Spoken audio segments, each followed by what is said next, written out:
Hi everyone, good morning and welcome to today's morning report with me, Richard Perry, market analyst at Hantech Markets for Friday the 14th of March. The overnight moves and certainly yesterday afternoon as well suggested that there's been a return to safe haven assets amongst investors. The situation in the Ukraine appears to be not improving in any way at all, and certainly with the Chinese now siding with Russia, and it would suggest that also in the fact that President Putin is mounting his military presence on the eastern Ukraine border, it would suggest that situations are not getting all that much better. If anything worse, it also comes in front of the referendum that is going to be held in Crimea on Sunday as well. So it now looks as though the situation has the potential to escalate possibly next week now. And that is impacting on risk assets throughout the world, in fact. And certainly yesterday there was a big sell-off in stock markets. The yen, for example, had a big rise. Also, gold gained as well. So there's a classic safe haven shift in risk appetite and investor sentiment as well. And that could continue today, whilst obviously investors remain fairly nervous and cautious ahead of this weekend's events. And certainly stock markets in Europe today have opened once more onto the downside, further declines as things have continued into the morning. You've got, in terms of key economic announcements today, you've got the UK trade balance at 9:30. Certainly could have an impact on cable and sterling, but also you've got this into this afternoon. You've got the US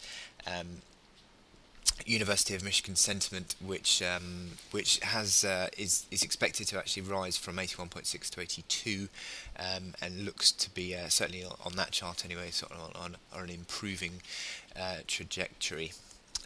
But I think the main focus for investors today will be on geopolitics and geopolitical events in the Ukraine, in and around the Ukraine. So it will probably overweigh or impact markets far more than any sort of economic data that gets announced today. So just be careful of that and stay close to the news wires if you can, and for events going on in the Ukraine.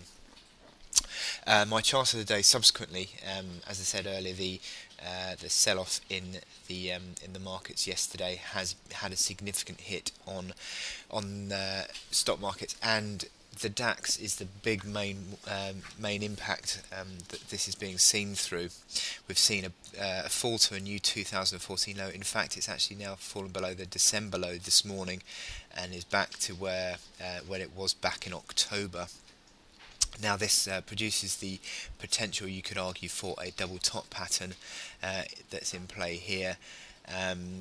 The one thing I will say first of all is that we're still within this big primary uptrend channel. So the big uptrend that has been in place since all the way back. I'll put this back to all the way back to 2011 now. The big uptrend channel that's been in place since then actually remains intact, and also the 200-day moving average has been a basis of support through that move as well. So that 200 days at 8825. But the market today is certainly under pressure. It's gapped down at the open. I'll show you the intraday chart. First of all, the RSI is back at 30, which it hasn't been there since October, I think. June last year. So it is stretched, and this could be potentially where a bottom might start to form. However, the downside pressure is fairly significant at the moment, and it'll be difficult to find an excuse to buy this one. But the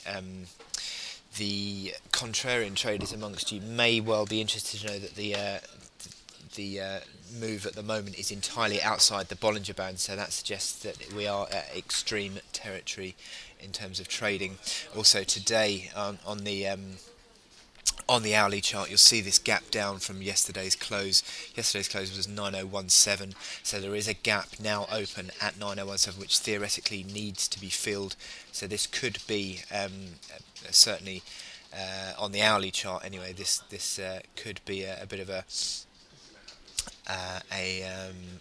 an exhaustion gap, which may then ultimately begin to form a bottom. But the outlook today certainly is one of continued weakness, but the move is currently fairly stretched. But whilst geopolitical events continue to drive this market, then it becomes difficult to argue from a technical standpoint as to how you should trade this, because the geopolitical events will overtake that fairly significantly anyway. But the DAX today is certainly a weak chart, and is fairly negative on the medium term outlook, following on from the breakdown of these two key lows overnight. Anyway, I wish you good luck in your trading today, and I will speak to you later. Thank you.